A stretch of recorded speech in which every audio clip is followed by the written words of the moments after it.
because when I do this, I play it back, there's this gap, even though I wait a second, I get the gap.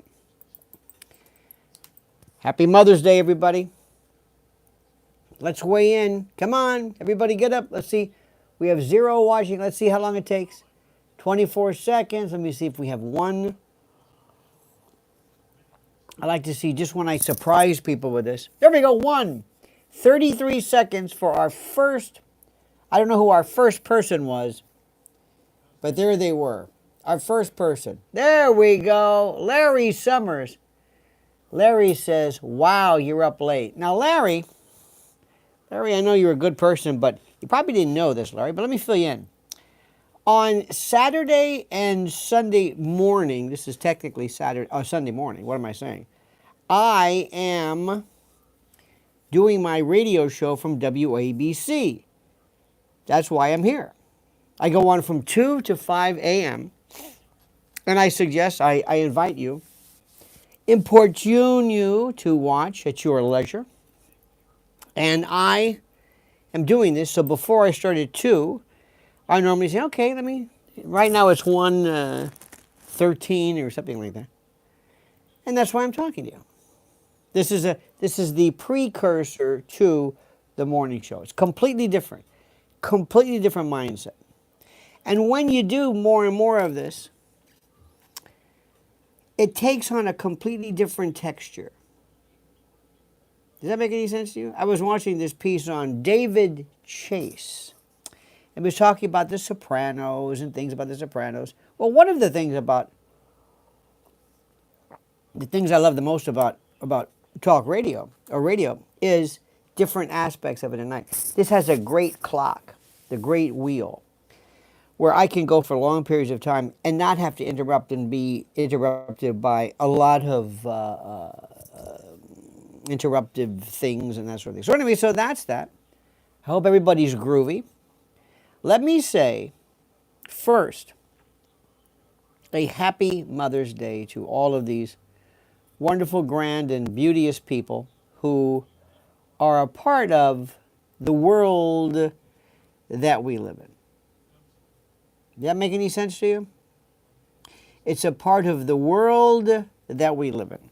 And I want to just say thank you to the mothers of the world in particular. And also, I want to say this in a way that is not meant to be sad, but I find it nonetheless fascinating. Women who wanted to be mothers but can't, or didn't, or whatever, or maybe you didn't get married, maybe, not that you have to get married, but normally that's the routine. I'm very interested in terms of things and feelings that propel people to be mothers and that sort of thing. I find it fascinating. I was looking at the story of what the Mother's Day, the history was. Did you know this? That there is a global celebration. Let me try to hide this so you don't see see if I can hide this. It's the glare off my glasses. Sorry about that. Never buy glare-proof glass. If you ever get glasses, never buy that glare-proof stuff because it cracks and it's not good. Mother's Day, as celebrated today, has a history rooted, you probably didn't know this. Can you see the cars in the background? This is Midtown. I like that look. You know what I mean? There's a lot of activity. I just went by a place on 57th Street right around 6th or so. And I don't know what it was, but lines down the street. I love to see that. Mother's Day, as celebrated today, has a history rooted in both ancient traditions and modern reform movements. Did you know this? Did you know anything about this? I'm going to try something interesting here. Let me see if I can do something. I'm going to try something. I want to see if I can... Oh, here we go. Let me see. New...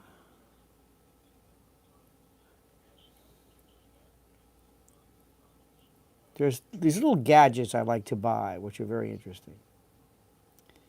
And let me see if I can get something here. I'm going to try this. Talk amongst yourself for just 1 second, if you don't mind.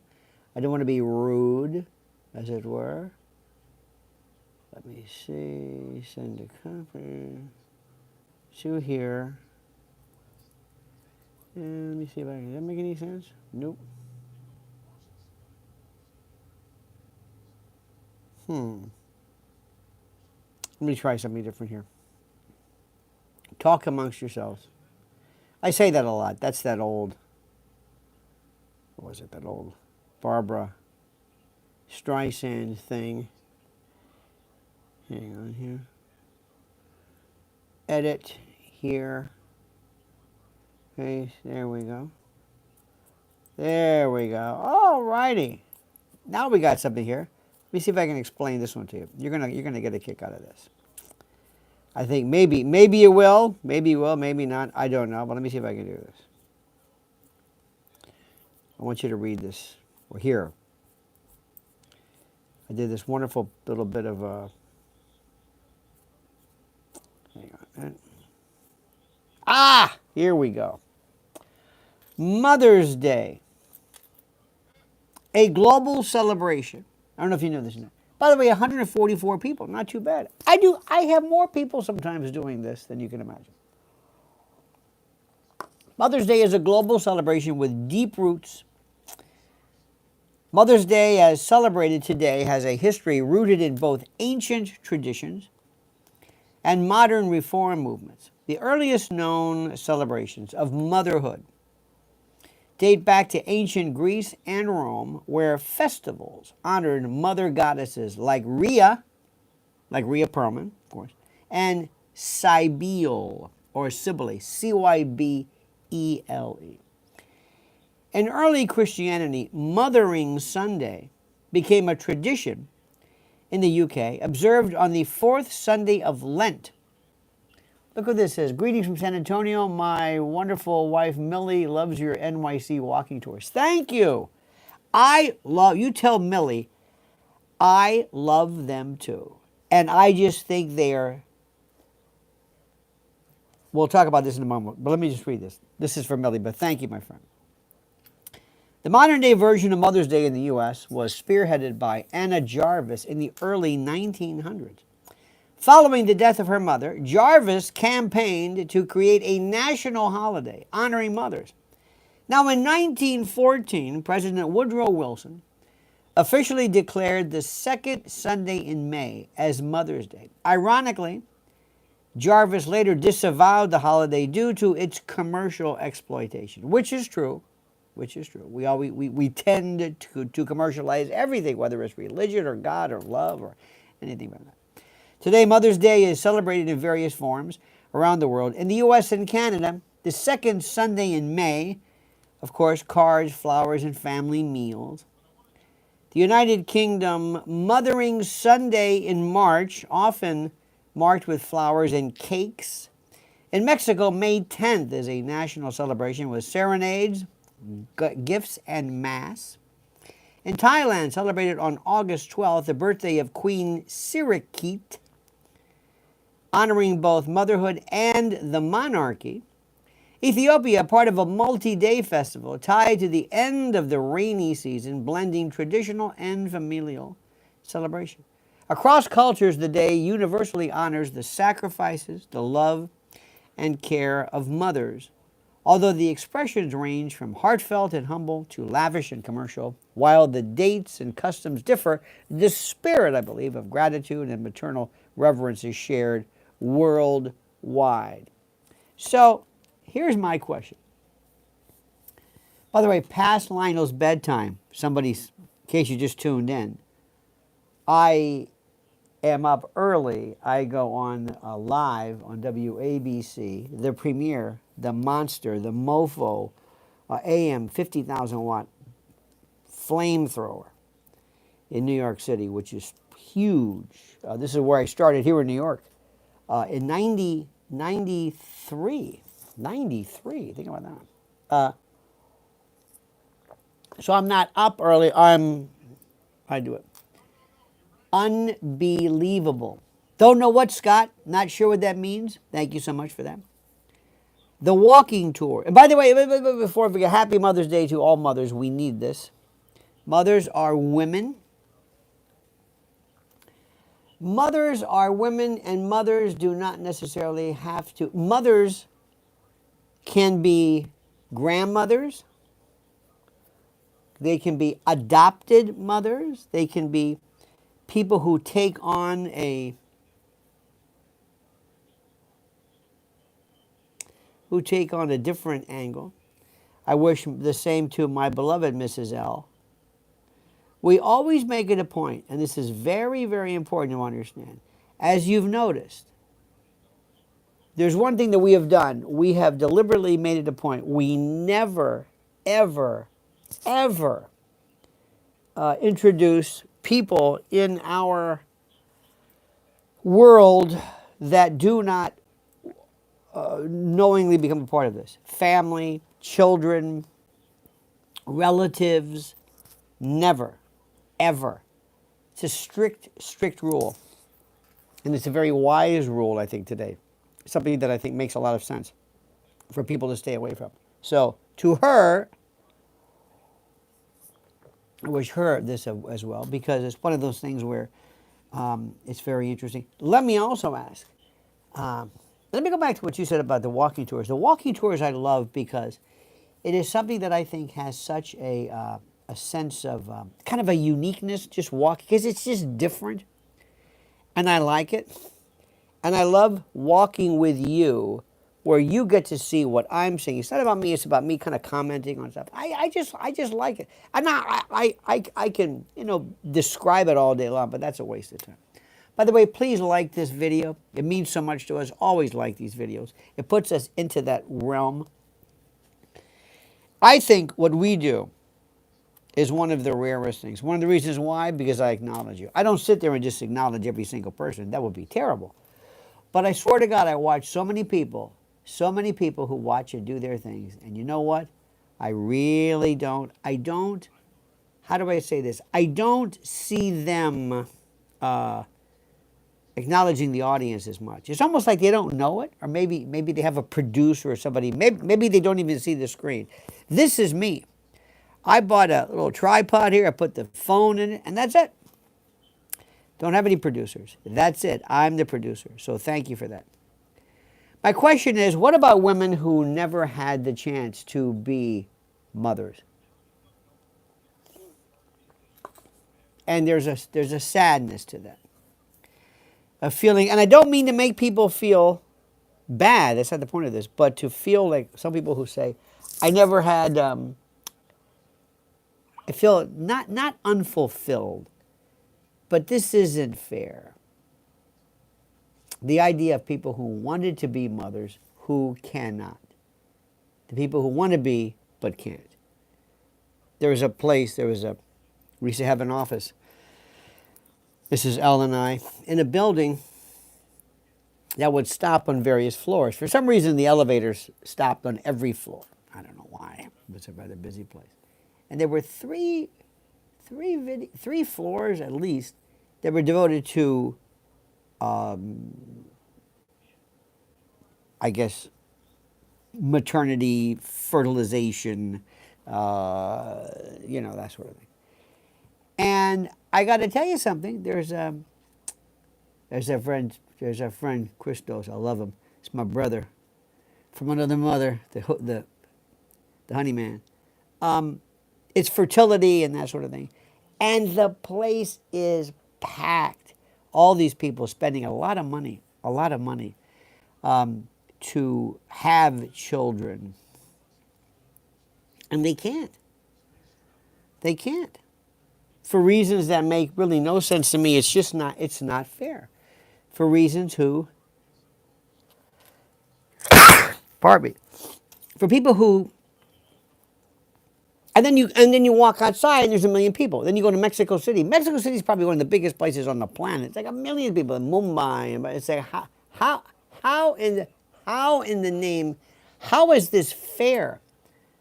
And then there are people who should not have children because they're they're improper, or they're crazy, or they're drug addled, or they're stupid, or whatever it is, and they're as fertile as you can be. There's no fairness to this. And I know people who have spent their whole, and then later on in life they they don't get married, and they have an adopted child, and they I don't know, like Greta's parents. I don't know what that means. Again, I don't know so much. I would love to take a lot of what you're. Maybe I'm just not that smart. Greta Thunberg, Greta Van Susteren, Greta Hansel and Greta. What does that mean? People will sometimes write something as though they're having a conference, like they're reacting, and they'll say, LOL. LOL to what? I've said 50 things. LOL, ha ha, thumbs up. How dare you know what I'm talking about? LOL, there's Scott. Scott, everybody. I love you, Scotty. Are you saying she had great parents? You know, you brought up a very good point. You brought up a very good point. The role of, and I love this, the role of, this is very good. I'm going to make a note of this. The role of parents, of mothers versus fathers. Let me ask you something. Do you think that parents are responsible for their children? I'm going to surprise people by saying they are responsible for less than you can imagine. I need more likes, ladies and gentlemen. I need more likes. I need more people watching. Wake up the kids. Tell them to turn on their phones. I think sometimes they take too much credit. Let me tell you what today's topic is called, by the way. By the by, which is important. And I like this topic because, or the title is important. Not the topic, the title. Sometimes the titles are very important. And this is, how do I say this? Where is today's topic? Let me see this, like this. Here we go. Today's is called, let me see, videos, shorts, live. This live, oh, it's not up there yet. It's called the I think, generation or something, where the information revolution, where we're going to fight the other versions of this. Because we are a unique group. I'm throwing a lot of stuff at you because I've been listening to David Chase talk. I've been thinking about Art Bell. I've been listening to this fellow named Dr. Sky, who's very good. He precedes me, and I get to listen to him. And he's talking about science. So my head always has 10, 15, 20 things going at the same time. And that's not meant to sound like, oh, I'm so complicated. That's just the way I am. I can't help it. And it's just the way I am. So I go from a million different topics. I'm always thinking of a million things. John says, I'm Lionel the Nightfly. Hello, Baton Rouge. Baton Rouge. Welcome. Welcome, my friend. So do you think that parents are responsible for their kids? I really don't. Because for every kid that you know, for every kid that you can point to, for every kid that is stupid or terrible or criminal or whatever, there are other kids who are born to the same situations who don't have any of the problems. I want to bring something to your attention too. You ready for this? I'm a fly-by-nighter. Don't know what it is, though. I like what you say. Did you ever meet Phil Hendry? I certainly did. And what do you think of his contribution to radio? Absolutely genius. What he did, how he milked it, because once you understood what Phil did, is Phil still with us? You are responsible for raising a kid, but there is free choice. Absolutely. Absolutely. I think parents take too much credit, too much blame. Like my parents, growing up, I never did anything that, I was a good kid. They never told me to do anything. I think I was just kind of hatched in a good way. I'm not responsible for, I just know the way I am. I think my mother sometimes, I think shaping is important, kind of shaping. You know, your mother, by the way, is the first person you meet. Let me throw something at you, too. Let me change subject. This is what I'm going to be talking about today. Dark woke. Anybody hear of this? Have you heard about dark woke? Have you heard what dark woke means? This is.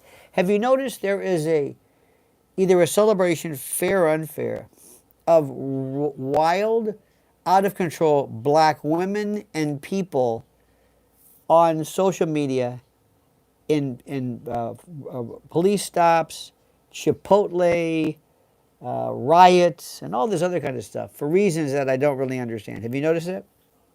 Wilding, right? Wilding, remember that? Jasmine Crockett is the white racist dream, by the way. And the word racism, I'm not even sure what the word racism, but I love to talk about race. I love the notion of race because it just drives people crazy, especially in talk radio. People love this app. People love to talk about race, and we watch it from afar. Most of us have tangential connection with people of different races and cultures, but the only time we ever really do is maybe in work. But we love to talk about the macro subject of race. But the media glorify the radical, not the brilliant. The media are responsible, by the way, media is a plural noun. The media are responsible for, I need more folks watching. Come on, everybody. 259, 178. Need more people liking this. I'm sorry. I hate to be like the Jerry Lewis telethon person here. The number to call. They fear articulate black leaders, so they elevate chaos over character to frame the narrative they control and weaponize. Think that's true? I think there's something to be said for that. The more shocking, profound, or brutal a story is, I'm reviewing my notes, the easier it is to fabricate. Outrage distracts us from profound scrutiny. The bigger the emotional punch, the less people question. Lies thrive best when cloaked in drama and horror. So dark woke is a term used often critically to describe, if you will, a more militant, racially divisive offshoot of the broader woke world, if that makes any sense. While woke originally referred to awareness of racial injustice and social inequality and that sort of this, dark woke reflects a shift towards aggressive identity politics, resentment-driven activism. Look at the terms I'm giving you. Resentment-driven activism. And open hostility toward traditional norms, especially white people, law enforcement, or Western institutions. Isn't that beautiful? This is the greatest. Now listen to me carefully. What are the key features of dark woke? I guarantee you most people are not talking about this. And I happened upon this almost tangentially. Racial essentialism. Listen to this.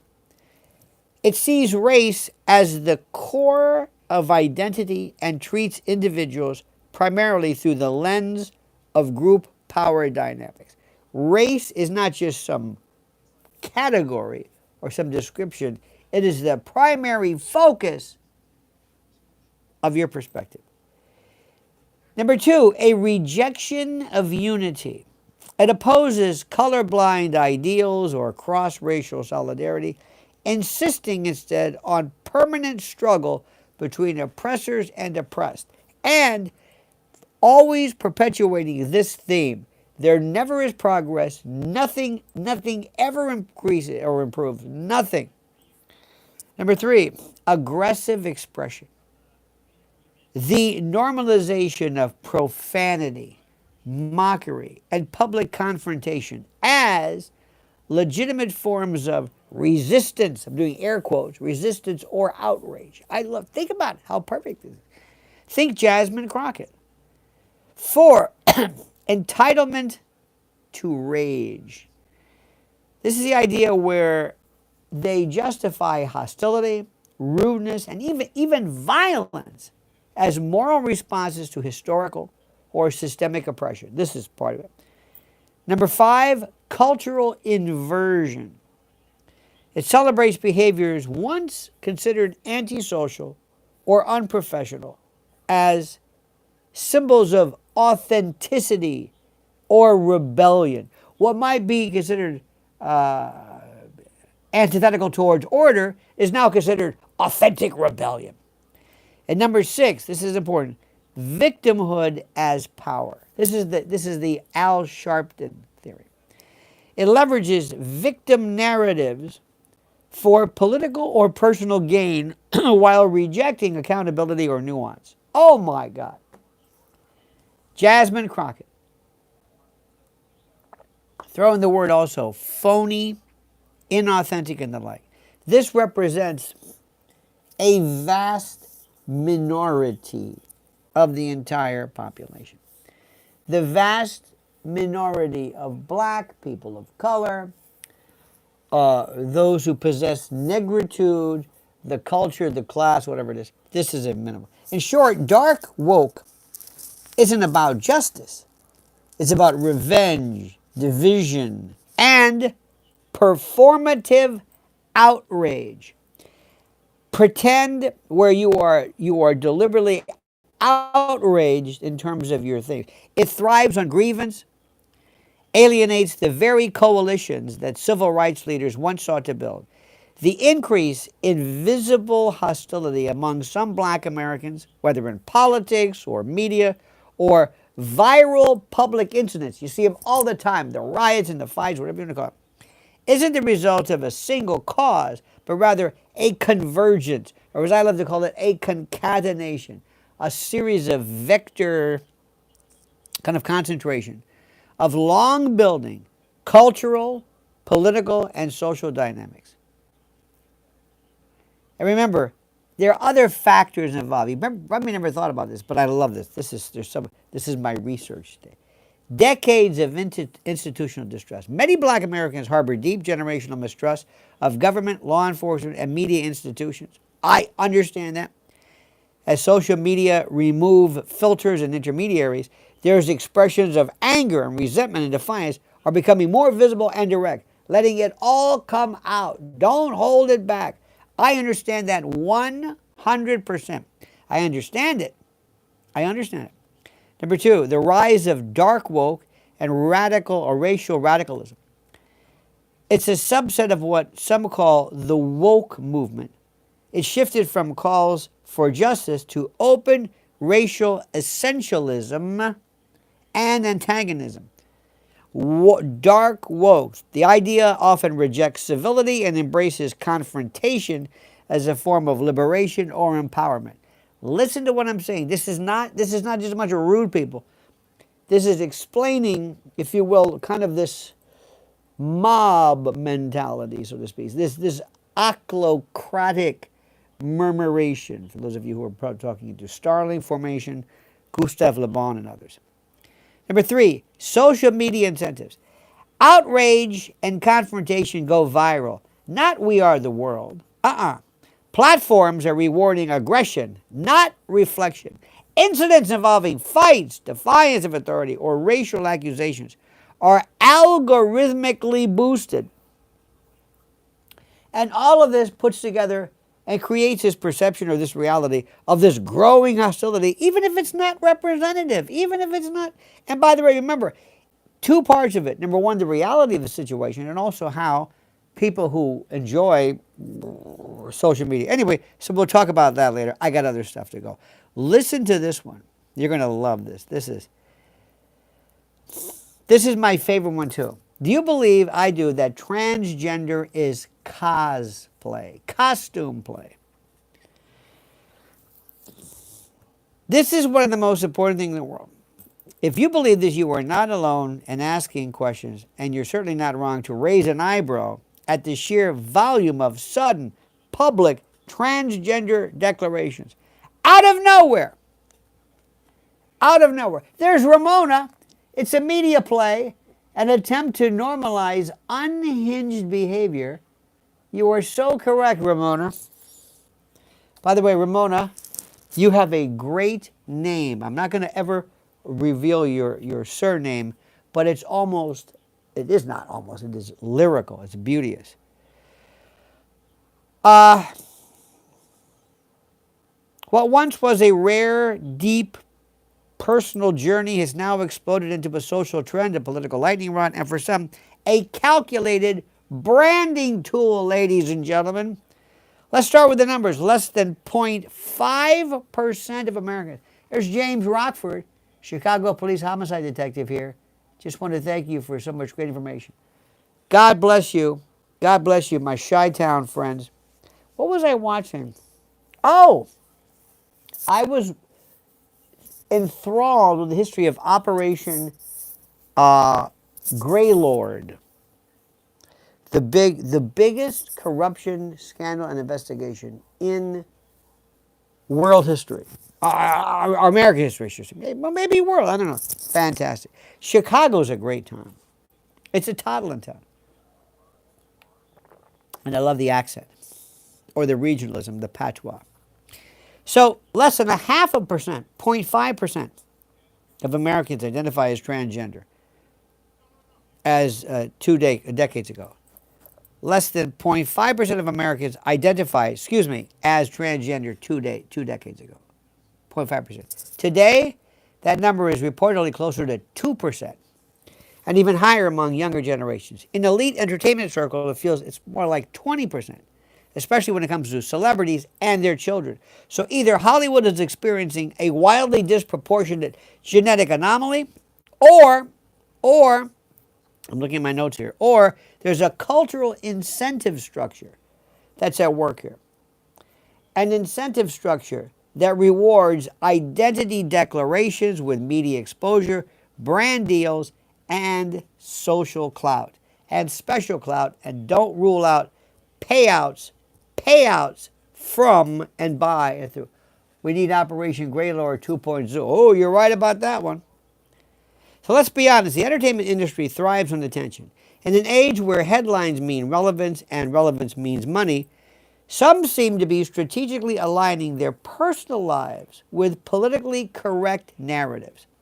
We now see a pattern. Celebrity announces their child is transgender or non-binary, then mainstream media flood with fawning coverage, social media accounts explode in followers, and woke companies line up with endorsement deals. The press isn't just reporting, it's celebrating, it's validating, and it weaponizes. These announcements as ideological statements. Isn't that beautiful? It's no longer about children's or a child's well-being. It's about the narrative. That's what makes it so dangerous, because while the media glamorizes hormone treatments and preaches surgical liberation, in the air quotes there, they gloss over the irreversible damage, the lifelong medicalization, incontinence, the inability to enjoy any kind of sexual enjoyment or whatever, and the social pressure it places on vulnerable, developing children. For the average kid growing up in a confusing world, hearing that gender is fluid and identity is a trend can be deeply destabilizing and extremely confusing and wrong, flat out wrong. It is not fluid. Gender is not fluid. What you wear in your clothing, that's beautiful, that's great. It is not fluid. Do you understand this? Okay. And when they see celebrities being praised and platformed for their kids transitioning, it can push them toward decisions they don't fully understand. Decisions, my friend, with lifelong consequences. But here's the kicker. Very few people are actually asking why this explosion is happening. Why are we seeing more children identifying as transgender in Hollywood? Why is that? Why? Why is that? Why are so many actors, producers, and media figures leading this charge, all seemingly at the same time? And why does the entertainment press treat any question of this phenomenon as hate speech? The answer is uncomfortable but clear. This isn't just about rights, it's about control. We'll talk about that. Listen to this one too, you're going to love this one. World War II in Russia. I love this one. The Russian reality versus the American myth. The way Americans understand the end of World War II is often shaped less by historical fact than by Hollywood storytelling and this weird kind of this collective narrative that we come up with. For most Americans, the narrative centers around D-Day, Saving Private Ryan. That's it. The triumphant march of U.S. Soldiers through France and into Germany. And I'm not saying it's wrong, please. In no way, in no wise should you ever confuse what I'm saying for a denigration or desecration or a lack of appreciation for the people who what. Look at this one. Let me give you an example of something. I want you to know this. How about this? The number of American versus Russian deaths and casualties in World War II. Side-by-side comparison. Listen to this one. This blows me away. And remember, all of this information is here at your disposal. In the United States, military deaths, 417,000. I'm rounding off. Soviet Union, 8.7 to 11 million. Civilian deaths, 1,700, mainly from attacks. Civilian deaths in Russia, 13 million to 15 million. Total deaths, 19,000 Americans. 21 million to 27 million World War II. Wounded in the American military, 672,000. This is American. Wounded. Wounded meaning not mortally wounded. Or maybe, I don't know. 11 million. Total military casualties, 1 million, let's say for America. Total casualties. Russia, 22 to 27 million. Percent of the population killed, 0.32%. America versus 13% of Russia. It's incredible. The Soviet Union bore the brunt of the war in Europe. By the way, there is a statistic. The statistic that shows the number of Soviet men killed or born in 1921 who were killed in World War II, the effect on a generation, the number. This is the one that blew me. I saw this a while back. This one, it said that, the lost generation. One of the most staggering is the fate of Soviet men born in 1921, a single birth cohort known as a lost generation. It means that, where is this? Let me see. I think it was almost, I've got to read this one statistic. Anyway, the reason why I'm watching this, there is a movie on, I happened to be watching it last night on Netflix. De Niro, Netflix, ex-president. I thought it, and he's exactly the same. It's called, and you would think they would stop doing this. Netflix, it was called Net Zero or, Zero Day. Zero Day. It was the most incredible Russian propaganda you ever seen in your life. So, anyway, I'm going to be talking about that. Mother's Day, Russia, dark woke, cosplay, not Cosby, and a variety of other things as well. So let me just say something. Let me say something to you, my friends. To the mothers and fathers, to the mothers, happy Mother's Day. Happy Mother's Day to you. Men and women and girls and kids, remember, celebrate your mothers. There will be a day, and I will tell you this, and you'll hear this, where you will wish you called your mother more, wish you could have appreciated her more, wish you could have been a better son or parent. And I know some parents do. Some others, they can be pretty nasty themselves. Some others are horrible. Speaking of David Chase, look at his mother. That's one of the reasons for Tony Soprano and how that works. So,